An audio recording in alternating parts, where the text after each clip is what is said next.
Okay, so for my lesson, I chose to do first grade math.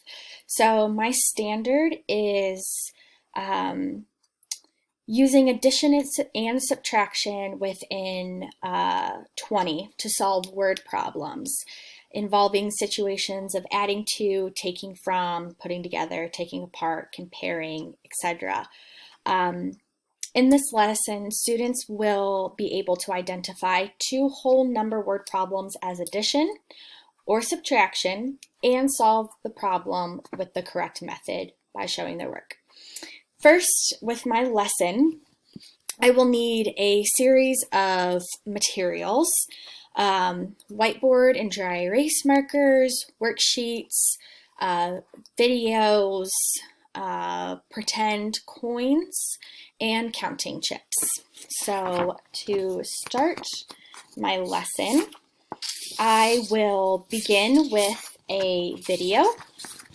So this is the video. That is usually covered by her phone, has finally but this is just an introduction to adding and subtraction word problems within 20. So it's just a review. It's kind of a fun game. The students can shout out the answers with the video, something to get them excited about the lesson. So that's the first thing that we would do. Next, after we review these definitions of adding and subtracting, and also with that review, we would look at keywords, as in all that was left, or he bought this much more, looking for those keywords to identify whether it's subtracting or adding. So that's important. Next, as a class, we will do this really fun word problem activity. So it gives you 15 questions, so we can go through it really quick, kind of give them an idea of what exactly they're going to do whenever they are looking for these word problems. So we would do this together as a class on the board, identify whether it's asking us to add or subtract, and then what are our next chronological steps to solving the problem. So for instance, this one is there are 8 blue fish, 8 orange fish in the tank. How many are there in all? So from that sentence, I would ask them, is this adding or subtracting? And then obviously it's adding. So you put in the answer, you submit it, and then you get like a nice job. So we would do that as a class together. Okay, next, the students will also have like their own whiteboards if they want to follow along with this lesson. So that's another key thing. Once the students are done with these, we will go over all the problems. Just an exciting way to get them into the lesson. So next, I will combine all of the students, break them up into 3 different learning centers. So our first learning center is going to be just a simple worksheet. I have an example of it right here. So it just has a few problems on it. Basically what this is showing us here, asking the students whether it's going to be addition or subtraction, and then they're going to solve the problems. They're more than welcome to work together. They can work independently. It's up to them. The next station will be on the computers or laptops, whatever is available to us. And they will do this Jumpy addition word problem. It's a really fun interactive game. So basically the students have to answer the word problems correctly to jump over logs to get across the river. So this keeps students engaged and they're having fun and they're still learning all of those word problems and looking for the key words that tell them it's addition or subtraction. So that's another fun part of it. The third learning station will be teacher-led. It would be with me at a small table in a small group.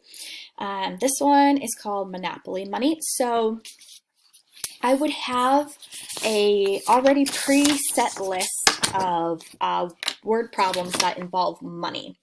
So what the students are going to do is here. I'll just read this first one for you. It says, Rebecca has 2 pennies in one hand. She has 3 dimes in the other hand. How much money does she have in all? So the students would have their own pile of money, and I drew it here just because I don't have any fake coins or anything, but basically this is what they would do with their money. They would line up their pennies, their dimes, their quarters, whatever the question asks for, and then we would count them together. So this is a great way for them to kind of get introduced to money, learn word problems and have it relate to real life. And then we're actually working with the manipulatives of the coins, so it makes it kind of fun. Next, for my accommodation, so my case study was Carter, and Carter was diagnosed with ADHD. He also was diagnosed with a behavior disorder. So to help him during this lesson, there are a few things that I would do. First, I would sit down and have a conversation with Carter. I would explain to him exactly what I'm looking for, what my expectations are from him in this lesson. There's a couple things that I would be looking for. First, I would give Carter counting chips.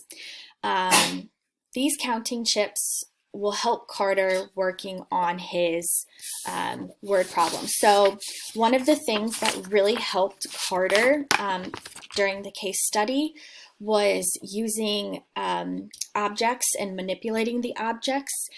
He is a very visual learner, so having those things to move around will help him count. So what I would ask of him is to use his counting chips at every station, and that way he can visually see what he's adding and subtracting. So for instance, if he is at the first station with the worksheet with just normal word problems, I would ask him, so this reads, there are 7 red fish. So I would ask him to put 7 red counting chips or whatever color it is. I would probably make sure that he has the colors just to make it easier. So probably 7 red chips. And then it asks that there are 6 white fish. So then he would have 6 white chips. And then it wants to know how many are there in all. And before he even gets that far, I want him to also write down on the side, maybe in a little margin, whether the question is asking him for addition or subtraction. So one of the reasons why I want to do this is because he is a visual learner, and I think it just helps to identify quickly if it's addition or subtraction by those key words. So he could even circle them if he wanted to, but I definitely want him to write down whether it's addition or subtraction. That way he can visually see that that's what this is asking him for before he even gets involved in the numbers. So that was first. I apologize. So he would do that first, and then he would use his chips to add them, count them all, or take any away that he needed to take away. Another reason why I really want him to be writing whether it's asking him for addition or subtraction is because I will keep all of his worksheets in his math folder for him, so that when we do move on to more complex word problems that get with bigger numbers, or they get a little bit more wordier, he can always go back and look and say, oh, well, this is saying how many are left. That's definitely subtraction. He can kind of compare those words. How many are there in total? That means addition. So he can always have that as a reference for him. So that's why I really would want him to do that. Another thing that I think is really important for Carter in his accommodation with this lesson is in his case study, he does really well when he is given support and encouragement or praise from his teachers. So I would make it a huge priority to visit Carter at every station, whether it's just for a few seconds or if he needs more help for another minute. He does much better whenever he is getting that attention and he feels like he is being supported. So I would definitely go around and do that with him just to make sure that everything is good. For the closing of my lesson, I would bring the class back together. We would go over the answers to our worksheet from station 1, and I would have the students basically tell me what they're doing, how they did it, whether it was addition, subtraction. I would definitely want to hear their answers. So we would go over it as a class, mostly them telling me how they solved it. And then I would give them red pens so that if they did make any mistakes, they would correct it in red pen. If they didn't make any mistakes, that's fine. But if they did, then we're just learning and we're correcting ourselves. No big deal. So we would go over that. I would put up some word problems that maybe the students had trouble with, and we could go over that as a class as well as a nice review. And then I would use this closing video, which is a fun video.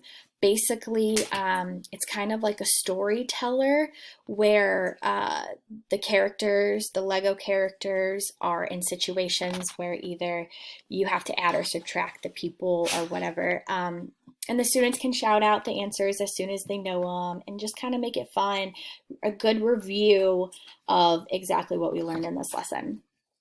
Finally, for my assessment, the students will turn in this worksheet that I had them do for Station 1, the one that we marked up if they made any mistakes. I want to look at this because I think it's important that students know that it is okay to make mistakes and to correct ourselves. So this would just be participation points for them, but I do think it's important that they take that time to review if they didn't make mistakes. So I would take that for 5 points. And then they would have about 15 minutes to take a quiz. I printed out just a simple quiz. It's 5 questions. It's just basic word problems that are very similar to what we did in the lesson today. This would be worth 20 points, and it would be independent work only. This just gives me an idea of where my students are at, making sure that they're following the correct chronological steps to each word problem, and shows me that they are ready to move on to multiplication and subtraction.